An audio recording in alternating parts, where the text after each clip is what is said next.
은혜로운 찬양 감사합니다. 오늘 제 설교의 주제를 다 찬미가 가사에서 언급하고 있는 것 같습니다. 내가 천성 바라보고 가까이 왔으니 아버지의 영광 집에 가실 마음 있도다. 나는 부족하여도 영접하실 터이니 영광 나라 계신 임금 우리 예수 시로다. 귀한 찬양 감사합니다. 우리 이 땅에 살면서 하나님께 영광 돌려드릴 수 있는 여러 방법들이 있겠습니다만 우리의 입술로 찬양하고 또 우리의 표정으로 또 하나님께 감사를 또 드리는 것이 매우 큰 예배가 아닌가 싶습니다. 집사님의 가정에 하나님의 은혜와 축복이 함께 하시기를 바랍니다. 오늘 함께 살펴볼 주제의 말씀은 누가복음 14장 16절 22절을 정해봤습니다. 제가 봉독하겠습니다. 이르시되 어떤 사람이 큰 잔치를 배설하고 많은 사람을 청하였더니 종이 가로되 주인이여 명하신 대로 하였으되 쫓아해 주시기 바랍니다. 오히려 자리가 있나이다. 예, 감사합니다. 오늘 말씀은 흔히 큰 잔치 비유라고 일컬어져 있습니다. 잔치 좋아하십니까? 예, 그런데 큰 잔치가 있어요. 주님께서 큰 잔치 비유를 말씀하신 데는 이유가 있겠죠. 본교 주석은 이 말씀을 청중들에게 익히 알려진 큰 잔치 상징을 통해 주님께서는 하늘나라의 풍성한 축복을 설명했다고 기록했습니다. 큰 잔치 비유가 설명하고 있는 게 뭐라고요? 하늘나라에 있을 잔치를 얘기하고 있는 것입니다. 주님께서는 이 땅에 많은 비유들을 들어서 무엇을 보여주길 원하셨어요? 어디를 보여주길 원하셨어요? 하늘을 보여주길 원하셨어요. 그리고 많은 경우에 하늘을 단순한 공간이 아니라 하나님의 마음이 어떤 곳인지를 이제 설명해 주셨습니다. 그 하늘의 잔치는 크고 많은 사람이 갈 수 있는 곳이다라고 하는 말씀인 것이죠. 그럼 크고 예를 들어 많다라고 하는 것은 우리가 이제 어떤 단어를 들었을 때 그 단어의 개념을 확인하기 위해서는 확실히 알기 위해서는 명료하게 이해하기 위해서는 그 단어의 반대 개념을 이해하면 되겠죠. 크다는 거의 반대는 뭐예요? 예, 작은 거죠. 예, 반응이 있다 없다. 있다의 반대 없다예요. 반응을 잘하세요.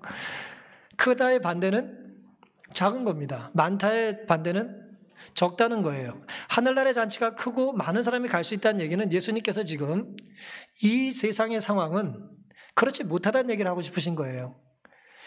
예수님께서 이 비유를 들어주셨던 날의 상황은 누가복음 14장 1절에 의하면 안식일이었습니다. 어느 안식일에 예배를 잘 드리시고 유대인들은 안식일, 금요일 저녁도 마찬가지입니다만은 안식일이 되면은 사람들을 초청해서 잔치를 많이 벌였어요. 그날 예수님께서 유력한 한 바리새인의 집에 초청을 받아 가셨습니다. 그리고 이제 음식을 대접받기 직전에 한 병든 사람이 성경 고창병이라고 되어 있는데요. 예수님 앞에 있는 것이 예수님의 눈에 띄었습니다. 이 수정병이라고 하는 이 병은요, 복부나 늑망이나 심장이나 발과 다리에 비정상적인 체액이 이렇게 유출이 돼서 이렇게 붓는 병이라는 거예요. 성경에 딱 한 번 기록되어 있는 질병입니다. 누가가 이제 의사였기 때문에 이런 구체적인 증상을 기록을 해 둔 것입니다. 이 흔치 않은 질병에 걸린 환자가 아무 말 없이 예수님 앞에 있는 거예요.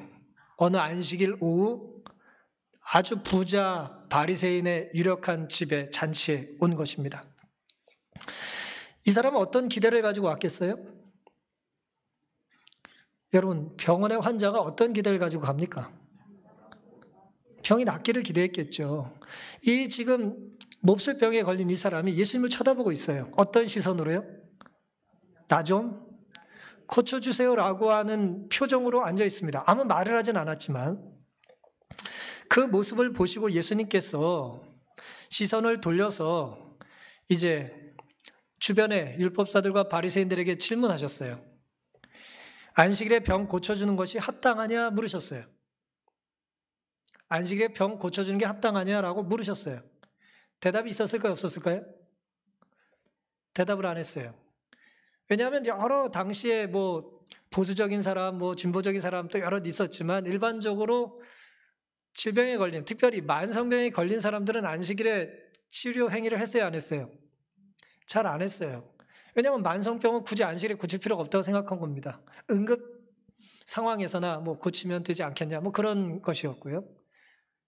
그래서 이제 질문을 예수님께서 하신 거예요. 이 사람이 이 몸이 지금 뚱뚱 벗는데 이 안식일인데 고쳐주는 게 맞냐 물으셨어요. 대답을 하지 않았습니다. 사람들이 잘 모르거나 곤란할 땐 침묵하죠. 그래서 예수님께서 그들이 대답하지 않으시자 그냥 그 사람을 고쳐주셨어요. 그리고 나서 다시 물으셨어요. 사람들에게.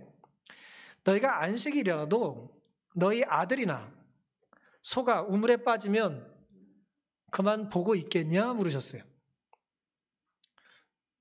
어떠세요? 우리 아들이 안식일인데 우물에 빠졌어요. 우리 소가 우물에 빠졌어요. 야, 조금만 기다려. 한 4시간 있으면 해가 져. 그럽니까? 그런 사람도 있었대요. 짐승이 빠지면 먹을 것만 던져주고 일단 기다려, 그런 데도 있었답니다. 그런 아주 보수적인 사람도 있었대요. 어쨌든 일반적으로는 안식일에도 자식이나 짐승이 빠지면 뭐예요? 건져냈어요. 그랬더니 사람들이 대답을 해야 안 해요. 아들이나 소가 우물에 빠지면 그만두냐? 라고 물었더니 대답해야 안 해요. 또 대답하지 않았어요. 아무런 대답을 하지 못했습니다.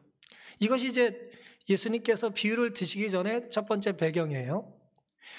두 번째, 그런 이야기를 주고받고 있는 상황 속에 이 잔치라 그랬잖아요. 안식일날 한 유력한 저명한 바리새인의 초청을 받아 잔치에 가신 거라 그랬잖아요. 근데 사람들이 잔치에 왔는데 당시 유대인들에게는 잔치 자리에 상석이 있었어요. 디귿자 모양으로 잔치를 배설하고 중간이 상석이었습니다. 주인 옆에 이렇게 기대 앉을 수 있는 자리가 주로 상석이었는데요. 서로 그 자리에 앉겠다고 그냥 막 눈으로 서로 싸우고 있는 게 느껴지셨어요. 보통 귀인일수록 먼저 와요, 늦게 와요? 잘 모르세요? 높은 사람일수록 미리 안 가요. 다 준비해 놓으면 이제 한번 가볼까? 뭐 그러는 것입니다. 뭐 국가의 정상들 만남에도 아주 뭐 특별히 소련 같은 나라에 뭐 러시아 같은 대통령은 자꾸 늦게 가잖아요. 왜 그래요? 내가 더 높은 사람이라는 얘기를 하고 싶은 거예요. 그래서 이제 딱 갔는데 가보니 뭐예요? 쉬운 말로 계급별로 늦게 올 거 아니에요. 늦게 올수록 뭐한 사람이에요? 그러니까 내가 도착하면 내가 제일 높은 거예요. 웃긴 상황이죠. 그러니까 내가 제일 좋은 자리에 앉으면 되는 거야. 늦게 갔으면 내가 제일 늦은 거예요. 그 시간까지는 내가 제일 높은 거예요. 그래서 서로 높은 자리에 앉겠다는 모습을 보고 예수님께서 비유를 들어 설명을 하셨어요. 누가 혼인잔치를 배설했는데 거기 초청받아 가면 좀 상좌에 앉으려고 하지 말아라. 그냥 말석에 가서 앉아라. 그러면 주인이 와서 너를 더 높여주지 않겠냐. 근데 네가 상자에 앉아버리면 나중에 온 사람이 너보다 높으면 어떡할 거냐. 그 자리에 어떻게 돼요? 손님 죄송한데 내려오십시오. 그래야 되지 않겠냐. 그럼 부끄러움을 당할 일이 있지 않겠냐라는 말씀을 해주셨어요. 이게 두 번째 상황입니다. 그리고 세 번째 14장 12절에 보시면 잔치 주인에게 또 이렇게 말씀을 하셨어요. 네가 잔치를 베풀 때에 가까운 친구나 벗이나 형제나 친척이나 부한 이웃들을 대접하기보다는 가난하고 또 가난한 자와 장애인들과 다리를 저는 자와 눈먼 이들을 초청하는 것이 더 옳다는 말씀을 하셨어요. 왜요? 잘난 사람은 내가 초청을 하면 다음에 뭐 할까요? 내가 이만큼 대접을 하면 다음에 어떻게 할까요? 이만큼 대접해 주겠죠? 아니에요? 내가 어떤 사람을 대접할 때 그 사람이 오면 우리 집에 영광스러운 것 같은 그런 잘난 사람이면 어때요? 그 교양 있는 제대로 된 사람이 내가 10만큼 대접하면 적어도 10 이상은 돌려줄 거 아니에요. 그 결혼식 부조라고 생각하시면 돼요. 내가 준 만큼은 적어도 올 거 아닙니까? 그 사람들이 누구예요? 벗이고 형제고 친척이고 부한 이웃이에요. 근데 예수님께서는 그러지 말고 뭐 하라고요? 가난한 사람, 또 몸이 아픈 사람, 다리를 저는 사람, 눈먼 사람들을 대접하라는 거예요. 왜요? 그런 사람들은 네가 대접해봤자 뭐예요? 되갚아주지 못할 거라는 거예요.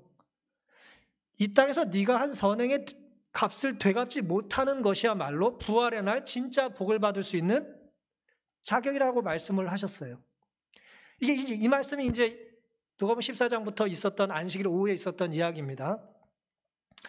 그럼 식사 대접을 받은 주변의 손님들, 서로 높은 자리에 앉으려는 사람들, 혹은 주인은 뭐 수정병 걸린 사람은 회복이 됐으니까 좋긴 합니다만은 이 잔치 분위기 속에서 예수님께서 하신 세 가지의 말씀은 그 분위기를 좀 고양시키고 분위기에 적합하고 분위기를 좀 띄우는 말씀이에요? 아니면 분위기를 가라앉히는 말씀이에요? 분위기를 망치는 말씀이죠? 주인의 심기를 불편하게 하고 손님들의 어떤 당시 문화를 부정하고 어떻게 보면 수정병 걸린 환자는 초대받지 못한 불청객이란 말이에요. 기분 좋은 손님이 아니라는 거죠.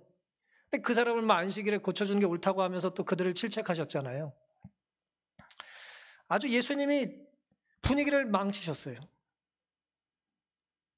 불편하게 하는 사람이에요. 눈치가 좀 없으세요. 근데 상대적으로 눈치 빠른 사람이 있었어요. 그 사람이 15절에 이렇게 말합니다. 함께 먹는 사람 중에 하나가 이 말을 듣고 예수의 말씀을 듣고 부활시에 14절에 뭐라 그랬어요? 부활시에 내가 갚음을 받지 못하면 복이 된다는 말씀을 듣고 분위기를 바꾸려고 이 사람이 함께 먹는 사람 중에 하나가 이 말을 듣고 이르되 무릇 하나님의 나라에서 떡을 먹는 자는 뭐하다? 예수님이 하셨던 복과 다른 복을 얘기하고 있는 거예요, 지금. 하나님 나라에서 떡을 먹는 자는 복되다고 얘기를 해요. 이게 무슨 뜻일까요? 예수님은 대접받지 다시 돌아올 걸 기대하지 않고 조건 없이 돕는 선행이야말로 진짜 부활의 날 복을 받을 거라 말씀하셨는데 그 분위기를 망치는 말씀에 불쾌한 이 눈치 빠른 사람이 분위기를 전환시키고자 하늘나라에서 떡을 먹는 사람은 복되지 않겠습니까? 라고 이야기를 한 거예요. 이 말은 사실 유대인들의 이 머릿속에 사상 속에 메시아의 사상에 근거한 이야기입니다. 메시아가 오시면 유대인들은 큰 잔치를 벌일 건데 그 잔치엔 누가 대접을 받을까요? 유대인들이 구원을 받습니다. 유대인들이 잔치에 초청을 받아요. 조사가 중요합니다. 유대인들만 구원받아요. 그게 유대인들의 메시아 사상이었어요. 그러니까 예수님의 말씀과 같아요, 달라요? 전혀 다른 말씀을 지금 이야기를 하고 있는 거예요. 하늘나라에 가서 떡을 먹는 유대인들은 복되지 않겠냐? 우리들은 당연히 천국에 갈 수 있는 것 아니냐는 얘기를 하고 있는 거예요. 그 잔치에 당연히 참석할 수 있는 자격이 있다는 거죠. 그때 예수님께서 해주신 말씀이 오늘의 비유입니다. 제가 좀 장황하게 말씀을 드렸는데요. 이 큰 잔치 비유를 예수님께서 들려주신 배경이 안식일날 오후에 유력한 바리새인 집에서 그들의 편협하고 배타적이고 어떤 왜곡된 잔치관에 대하여 예수님께서는 천국 잔치는 그런 것이 아니라는 교훈을 주신 것입니다. 그런 관점에서 이제 16절부터 말씀을 잠시 보시겠습니다. 이르시되 어떤 사람이 큰 잔치를 배설하고 많은 사람을 청하였더니 잔치할 시간에 그 청하였던 사람에게 종을 보내어 가로되 오소서 모든 것이 준비되었나이다 하매 그랬어요. 이 잔치를 지금 이 바리새인의 잔치와 비교하고 계신 거예요. 고창병, 수정병에 걸린 환자는 기분 좋은 환자예요? 별로 이렇게 환영받지 못한 환자예요? 환영받지 못한 환자예요. 뭐 잔치를 배설했으니까 오니까 내쫓진 않는데 뭐 하면 좋겠어요? 빨리 좀 구석에서 좀 드시다 가시면 좋겠어요. 네? 근데 또 눈치 없이 또 중앙에서 앉겠다는 거예요. 이제 그런 상황에 예수님께서 하신 말씀이에요. 천국에 불청객은 없다는 것입니다. 세상의 잔치는 기분 나쁜 사람, 나와 생각이 다른 사람, 나와 좀 학력도 안 맞고 뭐 수준도 안 맞고 어떤 교양도 안 맞는 사람에 대하여 배타적이고 차별적이죠. 하지만 하늘 잔치는 큰 잔치고 많은 사람을 초청하는데 부족함이 없는 잔치라는 거예요. 또한 세상은 무슨 날 무슨 잔치가 있다라고 하는 공고를 하기도 해요. 하지만 그 공고를 모두가 볼 수 있게 공고를 하긴 하지만 모두가 보길 원하지 않아요. 안 오길 원하는 사람 좀 안 봤으면 좋겠어요. 못 들었으면 좋겠어요. 그리고 내가 꼭 초청하고 싶은 사람은 뭐합니까? 다시 알려줘요. 하지만 천국은 어떻습니까? 큰 잔치를 배설하고 많은 사람을 청한 다음에 시간이 가까이 오니까 뭐예요? 잔치할 시간이 가까이 오니까 종들을 다시 보내서 뭐예요? 모든 것이 준비됐으니까 와주십시오라고 재차 이야기를 하는 거예요. 나는 얘기했으니까 안 오면 내 책임 아니야 라고 말한 게 아니라 그가 긍정적인 반응을 하기를 기대하면서 계속 거듭해서 알려주는 것입니다. 세상은 대단한 잔치의 기준이 얼마나 그 잔치에 들어갈 수 있는 사람의 숫자가 정량에 달려 있어요. 그렇죠? 초대받지 않아가지고 잘 모르시죠? 네. 저도 그래요. 예를 들어 대통령이 누굴 만난다고 합시다. 5천만 명 다 오세요. 말이 됩니까? 말이 안 되잖아요. 예, 서울에 강남구나 무슨 서초구 정도는 모르겠어요. 성북까지 계획 올지 모르겠어요. 예? 한 명. 아주 뛰어난 사람 한 명만 초청을 받는 거예요. 세상의 잔치는 그런 거예요. 선별된 엄선한 사람만 갈 수 있는 것입니다. 따라서 초대받은 사람은 우쭐해질 수 있어요. 그렇죠? 내가 이런 사람이야 라고 이제 생각을 하는 것입니다. 반면에 하늘잔치는 어때요? 초대받은 사람의 자격이 아니라 초청하신 분의 넉넉함에 달려있는 거예요. 초청하신 분의 말 그대로 능력에 달려있는 것입니다. 초청하신 분은 선물을 주는 거예요.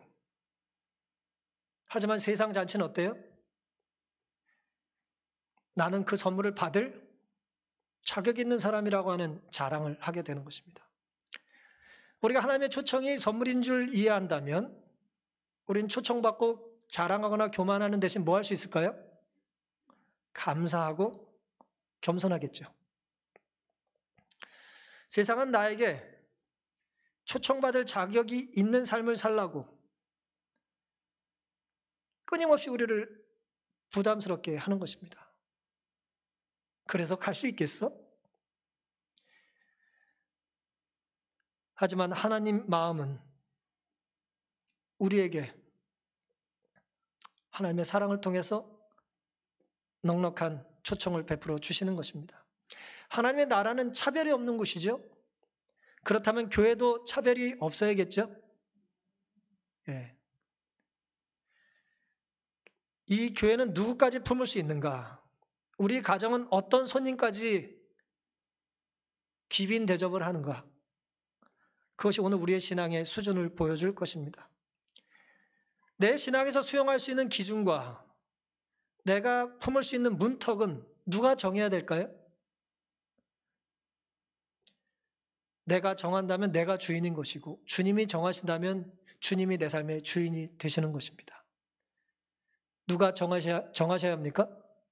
주님이 정하셔야 합니다. 주님께서 이 교회와 우리의 마음에 주님께서 원하실 때 마음껏 사용하실 수 있도록 우리 모든 것을 내어드릴 수 있는 우리가 될 수 있기를 간절히 바랍니다. 이런 주인의 초청에 대하여 18절부터 보면 다 일치하면 뭐합니까? 사양이에요. 됐대요. 노땡큐래요. 가로되 나는 밭을 샀음에 불갑을 나가 보아야 하겠으니 청컨대 나를 용서하도록 하라. 또 하나는 가로되 나는 소 5겨리를 샀음에 시험하러 가니 청컨대 나를 용서하도록 하라. 20절 또 하나는 가로되 나는 뭐예요? 장가 들었으니 그러므로 가지 못하겠노라 하는지라. 놀랍게도 잔치에 가장 먼저 초청받은 부류들은 한 목소리로 뭐합니까? 못 가겠다고 거절을 해요. 거절의 이유를 우리는 잘 알죠? 우리 노래도 많이 불렀잖아요. 죄송해요, 죄송해요. 정말 잔치에 갈 수 없어. 예?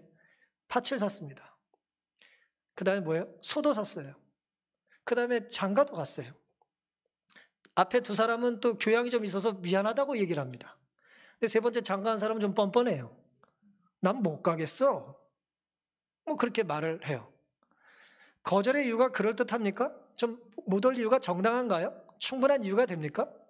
아니, 잔치에 오라는 것과 밭을 산 거랑 소를 산 거랑 결혼한 거랑 관련이 있어요, 없어요? 관련이 없어요. 사실 관련이 없어요. 결정적인 변명거리가 될 수가 없는 것입니다. 뭐 티베트 속담이라고 알려진 것처럼 할 마음이 있는 사람은 어떻게든 방법을 찾아요. 하지만 할 마음이 없으면 뭐예요? 하지 않을 핑계거리를 찾는 것입니다. 지금 그러고 있는 거예요. 결국은 뭐예요? 난 가고 싶지 않다는 거예요. 난 가기 싫어. 이래서 가기 싫어. 그러면서 이제 가기 싫은 이유를 얘기하는 거죠. 왜 그랬을까요? 하여튼 이 사람은 즐거움을 누릴 자신의 계획이 따로 있었다 그랬어요.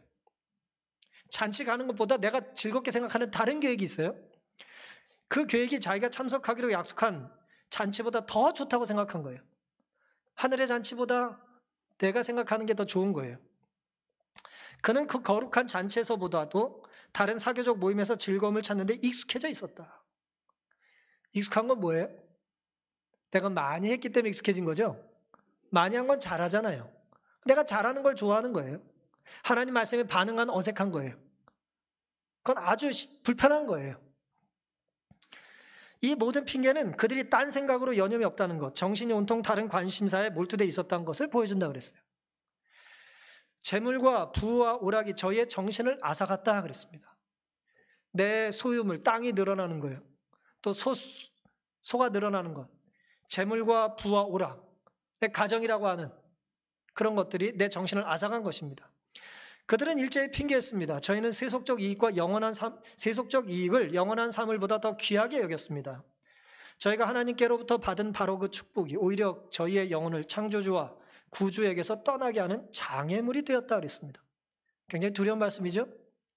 내가 밭을 살 수 있는 능력을 가진 것, 내가 소 5겨리를 살 수 있는 능력을 가진 것, 그 내가 뭐 못났지만 장가를 갈 수 있는 그런 어떤 특권을 가진 것이 누가 주신 거라고요? 동의를 하기 힘드세요? 여러분이 지금 살고 있는 집이 크든 작든 뭐 내 집이든 아니든 내가 뭐 가정을 어떻게 꾸리고 살고 있든 간에 이 모든 삶이 누구의 선물이라고요? 하나님의 선물이고 하나님의 축복인데 그들은 어떻게 생각했어요? 하나님께로부터 받은 그 축복이 오히려 자기 영혼을 그 선물을 주신 분으로부터 멀어지는 이유가 됐고 가까이 가는데 방해물이 됐다는 거예요. 여러분이 하나님이라면 내가 선물을 주면 줄수록 나로부터 멀어지면 그 선물을 뺏고 싶어요? 더 많이 주고 싶으세요? 하나님 마음이 나빠서가 아니라 선물보다 우리의 영혼이 더 귀하니까 내가 선물에 마음이 빠져가지고 선물을 주면 줄수록 나로부터 멀어지니 그걸 조금 잠시 내가 좀 덜 주더라도 저 마음이 모든 것에 생명과 선물과 행복과 은혜의 근원되는 하나님께로 향하기를 기대할까요? 안 할까요? 당연히 기대하지 않겠어요? 아이에게 용돈을 줄 때마다 나쁜 짓을 하면 용돈을 끊지 않겠습니까? 돈이 아까워서가 아니라 아이가 더 귀하니까 그런 것 아니에요? 하나님께서 내게 주신 축복을 우리가 잘 활용하지 못하면 오늘 뭐 교과에도 나온 얘기입니다만은 우리가 하나님으로부터 멀어지게 돼요. 하나님의 선물을 우리가 그릇 오용하게 되는 것입니다. 우리의 관심을 하늘로 돌려야 될 때가 있다면 바로 지금이 아니겠습니까? 우리의 생각과 길을 우리는 말씀으로 돌려야 합니다. 서로 높은 자리에 앉으려는 마음은 교만한 마음이에요. 더 높은 자리를 위해서 이 땅에 더 높은 자리를 위해서 하늘의 초청을 거절하는 어리석음이 우리에게 없게 되기를 바랍니다. 사실 우리 이 땅에 한 번 사는 인생 좀 폼나게 살고 싶을지 모르겠어요. 극히 일부만 갈 수 있는 그냥 VIP가 한번 돼보고 싶은 거죠. 근데 요즘 VIP로 만족을 못해요. V가 하나 더 붙어. 3개 붙는데도 봤어요 제가?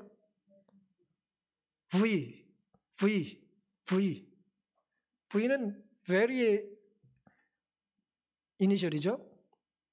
매우라는 뜻입니다. I는 뭐예요? important의 약자예요. P는 person입니다. 그냥 중요한 인물이 되고 싶대요. 그냥 그것도 매우 매우 매우 중요한 인간이 되고 싶은 거예요.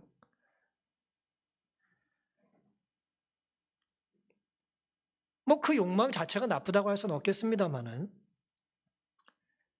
처음에 이 초청을 거절한 사람들은 아마도 차별적이지 않은 게 싫었을 수 있어요. 특별히 모시는 겁니다. 뭐 그래야 되는데 누가 초청 받을 수 있습니까? 그랬더니 다 갈 수 있어요. 다 갈 수 있는 데는 뭐 좀 가치가 있어 보여요? 없어 보여요? 우리 지난주에 우리 신입사님 기증받은 물건 이제 막 나눠드렸잖아요.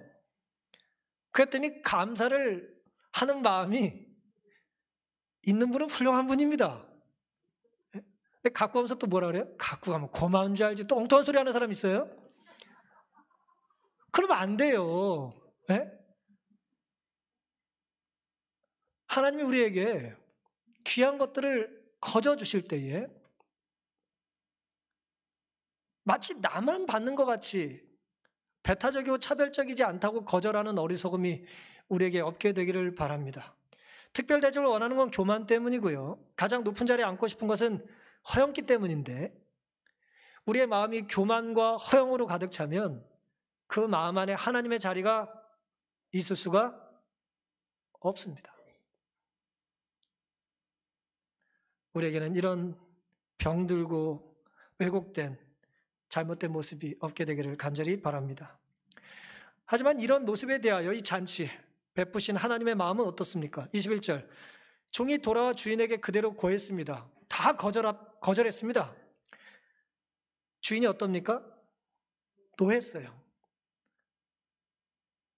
얼마나 화가 나셨겠어요. 모두가 와라. 큰 잔치가 벌어졌다라고 말했더니 되도 안 되는 이유를 대가지고 못 가겠다고 하니 그 이유도 뭐예요? 하나님이 주신 건데 그걸 가지고 반대를 하니 참 안타깝지 않겠습니까? 노하여 그 종에게 이르되 빨리 시내와 거리와 골목으로 나가 가난한 자들, 병신들, 소경들과 저는 자들을 데려오라 하니라. 종이 가로되 주인이여 명하신 대로 하였을 때 오히려 자리가 있나이다. 주인이 종에게 이르되 길과 산울가로 나가서 사람을 강권하여 데려다가 내 집을 채우라. 내가 너에게 말하노니 전에 청하였던 그 사람은 하나도 내 잔치를 맛보지 못하리라 그랬습니다. 이 주인의 마음, 하나님의 마음은 노하고 거절한 사람들에 대해 노하고 또 다시 서두르시고 다시 종들을 보내 강권하시고 결국 오지 않은 사람을 심판하신다는 내용이에요. 이 상황 속에 굉장히 아름다운 장면이 하나 등장합니다. 바로 뭐냐면 종의 태도입니다. 종들이 뭐라고 말해요? 22절 종이 가로되 주인이요 명하신 대로 하였으되 오히려 자리가 있나이다. 참 아름다운 고백 아닙니까? 기분 내키는 대로 했더니 자리가 좀 비는데요. 그렇게 말하지 않았어요? 내가 하고 싶은 대로 했더니 자리가 볐어요. 그렇게 말한 게 아니에요. 뭐라고요? 하라는 대로 제가 다 했는데도 아직 자리가 비었습니다라고 대답했어요. 우리가 일생을 살면서 정말 이런 고백을 한 번이라도 해볼 수 있다면 우린 축복된 인생입니다. 하나님, 내가 하나님이 하라는 걸 다 했더니 이렇게 됐습니다라고 하는 고백을 우리가 하면 얼마나 좋겠어요. 하나님이 하라는 대로 다 했더니 우리가 이렇게 됐습니다. 하나님께서 가라고 하는 대로 갔더니 저희가 여기 왔습니다. 하나님께서 맡겨주신 것을 이렇게 보관했더니 이만큼 남았습니다라고 말하면 얼마나 좋겠습니까? 종의 고백이 오늘 우리의 고백이 될 수 있기를 간절히 바랍니다. 주인은 강권해서 다시 그들을 보냈죠. 주인이 노한 것은 주인의 마음이 무시당했기 때문이에요. 하나님도 상처를 받습니다. 부모님이 상처를 안 받는 게 아니에요. 그렇죠? 자녀 키우다가 부모님도 상처 많이 받죠? 많이 받아요. 상처 왜 안 받습니까? 많이 받죠. 그 상처는 뭐에 비례하죠? 사랑에 비례합니다. 사랑하지 않으면 상처를 받아야 안 받아요? 사랑하지 않으면 상처도 없어요. 좋아하지 않는데 상처를 왜 받아요? 예? 우리가 물질이 필요한 건 맞지만 우리가 물질에 빠져있지 않다면 물질 때문에 우리가 사실 큰 상처를 받을 이유는 없는 거예요. 잔치를 준비한 주인은 그들의 이 같은 신통치 않은 핑계를 당신의 초청에 대한 모욕으로 여겼다 그랬어요. 너무 가슴이 아프신 거죠, 주인이. 했기 때문에 그런 것입니다. 하지만 상처를 받았다고 해서 주님이 사랑하기를 멈추질 않으셨어요. 우리는 이 땅에 사는 연약한 죄인들이기 때문에 상처를 받으면 위축돼서 우리가 해야 될 일을 잠시 뭐하죠? 잠시 내려놓고 싶어 해요. 상처가 크니까. 하지만 주인은 상처를 받으셨지만 해야 할 일을, 하시고 싶은 일을 계속하셨어요. 멈추지 않으셨어요. 왜냐하면 준비된 양식이 낭비되는 걸 원하지 않으셨기 때문입니다. 거리와 골목에 가난하고 병든 사람들 위하여 다시 종을 보내서 데리고 오라고 했습니다. 복음에 배불렀던 유대인들에 비해서 복음에 굶주렸던 사람들을 예수님은 찾아오라고 하신 것입니다. 오히려 자리가 있다는 말은 무슨 뜻일까요? 천국 잔치가 어떻다는 거예요? 크다는 거죠. 그 큰 잔치의 자리가 다 채워지지 않았다는 거예요. 어떤 의미가 있을까요? 첫 번째, 와야 될 사람이 안 왔다는 의미에서 빈 거예요. 두 번째, 아직 복음이 덜 전달돼서 전달받으면 올 사람이 아직 오지 않았다는 뜻입니다.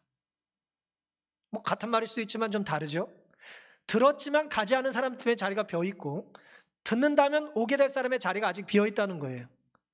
오늘 우리의 모습이 어때야 되는지를 굉장히 극명하게 보여주는 것입니다. 사람의 계획은 틀어질 수 있어요. 우리 자리가 이렇게 있어요. 여기 누가 앉고 이렇게 뭐 정해주진 않는데 거의 자기 자리에 앉아서 잘 앉아요. 근데 하여튼 인간의 계획은 틀어질 수 있어요. 하나님의 계획은 그런데 틀림이 없습니다. 틀림없는 하나님이 왜 빈자리가 있을 걸 아시고도 빈자리를 줄이지 않으셨을까요? 하나님은 계획에 틀림이 없으세요. 다 아십니다. 근데 왜 빈자리가 있을 걸 아시고도 그 자리를 줄여놓지 않으셨냐는 말이에요. 이사야 45장 18절에는 여호와는 하늘을 창조하신 하나님이시며 땅도 조성하시고, 이게 중요합니다. 땅도 조성하시고 견고케 하시되, 땅이 견고해요. 우리가 가라앉지 않는 이유는 하나님이 땅을 견고하게 만드셨기 때문이에요. 그 다음 헛되이 창조하지 아니하시고, 하나님의 창조에는 뭐가 있어요? 계획이 있습니다. 헛된 게 아니에요. 그 다음 뭐가 이어집니까? 사람으로 거하게 지으신 자라 그랬습니다. 이 문장을 해독해 보시죠. 세상을 헛되이 창조하지 않았다. 그 세상엔 뭐가 살 거다? 사람이 살도록 할 거다라는 거예요. 그러니 그곳은 견고해야 된다는 거죠. 사랑하는 성도 여러분, 하나님 보시기에 심히 좋으신 세상이었지만 죄 때문에 빈자리가 생겨나기 시작했습니다. 그리고 하나님은 그 빈자리를 잃어버린 영혼들을 되찾기 위하여 이 땅에 오셨어요. 그게 십자가의 사랑입니다. 구원의 손길을 내밀어 주셨어요. 천국은 내가 가기 전에는 여전히 비어 있을 겁니다. 천국은 선착순으로 가는 게 아니에요. 10명만 참으면 문 닫는 데가 아닙니다. 사실 우리는 내가 없어도 아무 상관없는 곳에, 내가 살지 않는다고 아무도 모르는 곳에 집도 없고 땅도 없다고 한탄하며 살 때가 참 많죠. 저도 이렇게 서울 시내 돌아다니다가 야, 나와 상관없는 집 많네. 그래서 가끔 또 옆에서 누가 신세 한탄하고, 내가 그곳에 내 이름으로 된 것이 하나도 없어도 세상은 아무 상관이 없어요. 누구든 와서 차지하고 살면 되잖아요. 하지만 하늘은 어떻습니까? 우리가 그곳에 있지 않으면 거듭 찾고 기다리시고 두드리시고 내 망가진 삶에 상관하길 원하시는 하나님이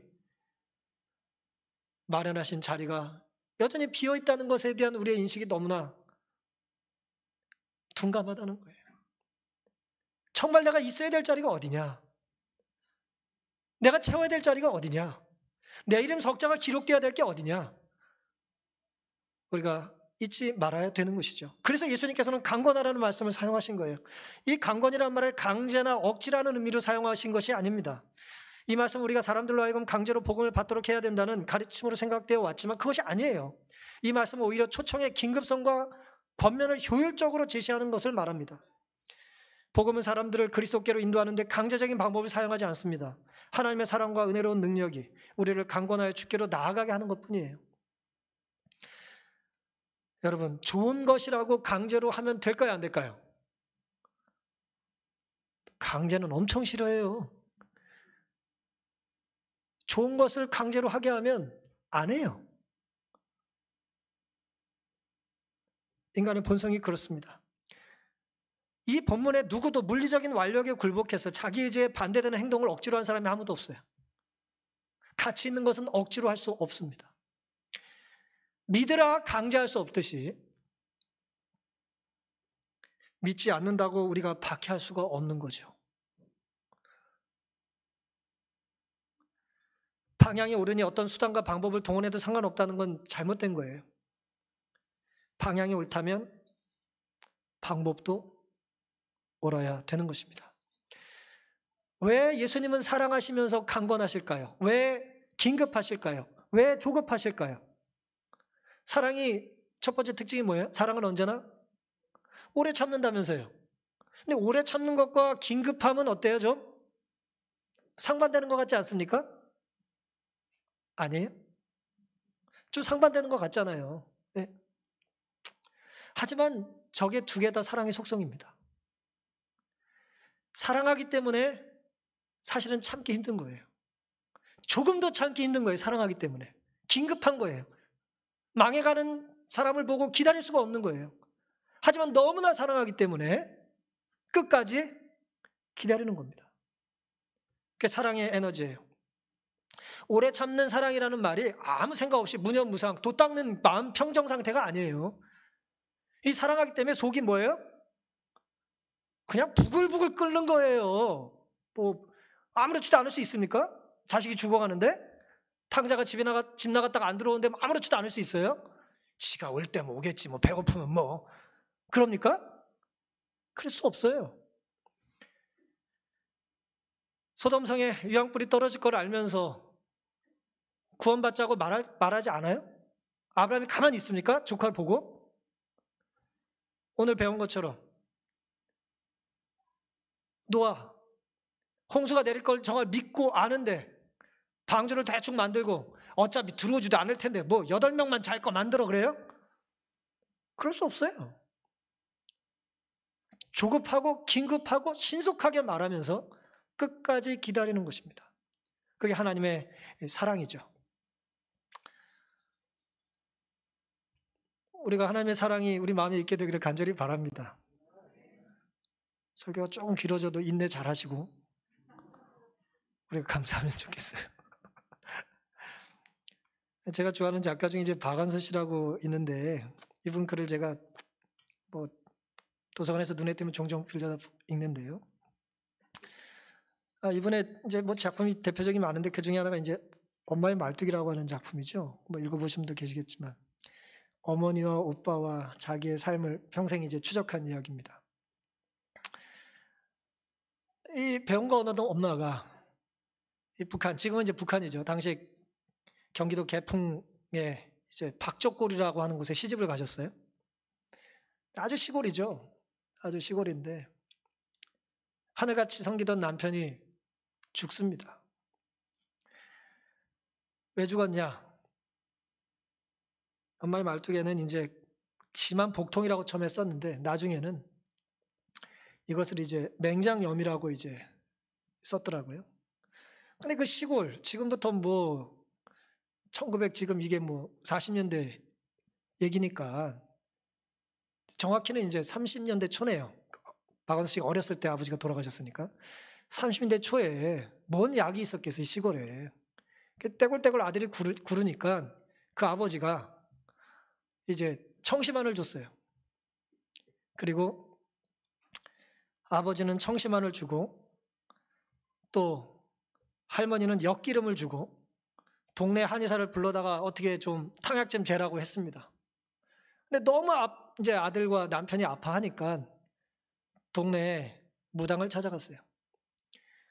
무당을 찾아갔더니 뭐라 그래요? 그 집이 이사 간 지 3년 됐는데 집터에 집귀신이 있어가지고 동티라고 하더라고요. 이 지신, 이 땅신이 노했다는 거예요. 그러니까 달래주는 뭐래? 달래주는 굿을 좀 건사하게 하자는 거예요. 그러면 좋아질 거라고. 그때 그 말만 믿고 그냥 뭐 이 굿할 날짜를 잡고 왔는데 굿할 날짜 잡고 돌아오다 보니 그 사이에 아들이 죽었어요. 그러니 동네 사람들은 뭐 지금부터 뭐 80년, 90년 전 얘기네요. 아유, 이 귀신이 너무 세다고 생각을 하고 있는데 이 박원순 씨 엄마 생각은 달랐어요. 이 엄마는 배운 건 없었지만 친척들 그리고 결혼 전에 서울 구경을 좀 한 사람이에요. 서울에서 공부한 양의사는 이 병을 고칠 수 있을 거라고 엄마는 생각했던 거예요. 내가 여기서 살다가는 우리 자식들 다 죽이겠다고 생각합니다. 그래서 맏며느리로서의 권리, 의무 다 포기하고 빈손으로 아들과 딸을 데리고 서울로 와요. 그게 이제 엄마가 박아놓는 말뚝이라는 거예요. 그게 우리 자식들은 내가 제대로 키우겠다. 큰소리 치고 자식들을 데리고 서울로 왔는데 살 데가 있어요? 현저동 꼭대기에 살았답니다. 뭐 서대문 산 꼭대기에. 어렸을 때 뭐 교도소 마당에서 놀았대요. 그래서 박원순 씨가. 그렇게 어렵게 살았어요.